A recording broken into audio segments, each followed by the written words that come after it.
The real Dracula, a king who ate his enemies. He didn't just kill his enemies, he made sure they suffered. And some say, he even ate them.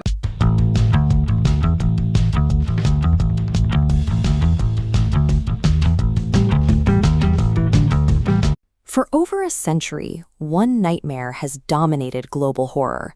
You've seen the face on countless book covers, movie posters, and masks. We accept him as an aristocratic vampire, a supernatural creature who haunts the night, seduces his victims, and drinks human blood to live forever. Behind the fangs lies a real king from the 15th century. His name was Vlad. Long before he was a ghost story, his actual deeds terrified the European continent. The historical record describes a much darker reality. Reports from his time claim he executed his opponents on the battlefield and then sat down to eat his meals among their dying bodies. Our fascination with the fictional vampire often obscures the historical record. To understand the origin of the legend, we must look at how this man actually ruled. Vlad eliminated anyone who challenged his power using impalement, driving a sharpened wooden stake through the body and leaving the victim suspended in the air. This was a deliberately slow, highly public way to die. He applied this method on a massive scale. He ordered the creation of entire fields of these stakes, constructing literal forests of death, meant to be seen from miles away by advancing armies. The reports of his behavior within these execution grounds cemented his infamy.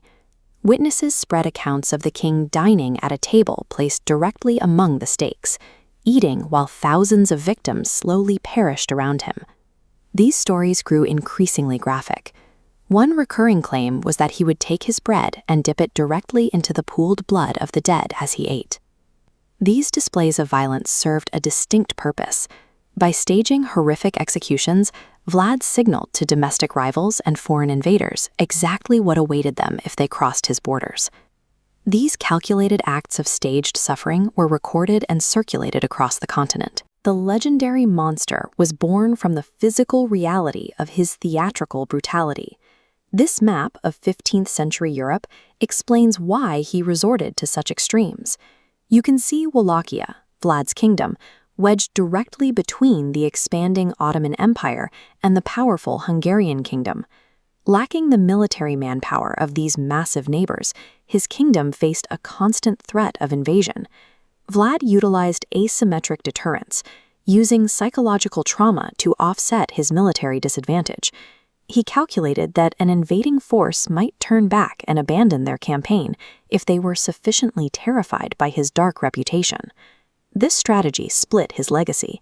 Invading armies viewed him as an imaginable nightmare, while his own subjects often saw him as the only leader capable of keeping them safe. In an era where entire nations were routinely conquered and enslaved, extreme brutality was viewed as a tool required to maintain sovereignty. The actions history calls madness were actually part of a cold military strategy. He weaponized fear to protect a fragile state. After Vlad's death, his political enemies leveraged the newly invented printing press to mass-produce pamphlets detailing his atrocities. They focused heavily on the rumors of his grisly battlefield feasts to delegitimize his reign. Over centuries, these printed accounts mutated. The specific historical allegation of bread dipped in blood gradually distorted into a literal hunger for human blood found in folklore. By the late 19th century, authors like Bram Stoker stripped away the political history entirely.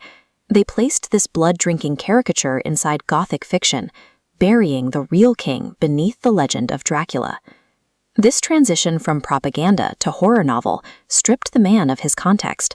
The sovereign ruler of Wallachia was replaced by a caricature, a figure whose violence no longer required a strategic reason. The popularity of the vampire has largely obscured the actual lesson of Vlad's reign.